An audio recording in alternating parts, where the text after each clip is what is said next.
रामरक्षावरून आता राजकीय वातावरण सध्या चांगलंच तापलंय. अशातच रामरक्षा रामदास कदमांच्या बापानं लिहिली आहे का, असा घणाघात मुंबई महापालिकेच्या विरोधी पक्षनेत्या किशोरी पेडणेकर यांनी केलाय.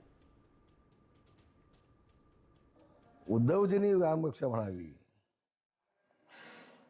खूप मोठा विनोद आहे. खूप मोठा विनोद आहे. जे उद्धवजी काँग्रेससोबत गेले, जे उद्धवजी सोनिया गांधीसोबत गेले, ज्या राहुल गांधींना तो आदित्य ठाकरे मिठ्या मारतोय रस्त्यामध्ये, त्यांनी आता हिंदुत्वाचं पाऊल बोलावं, हे हास्यास्पद आहे ना. लोकांना कळतं हो सगळ्या गोष्टी.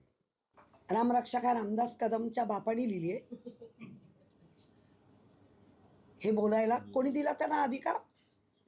अरे आधी तुला बोलता येते का बघ? काही बोलता.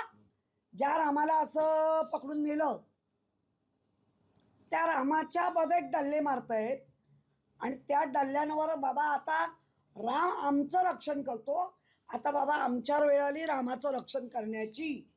काय आहे त्याच्यावर बोला. मी साम टीव्हीच पाहते, तिथल्या बातम्या मला रिलेट करतात.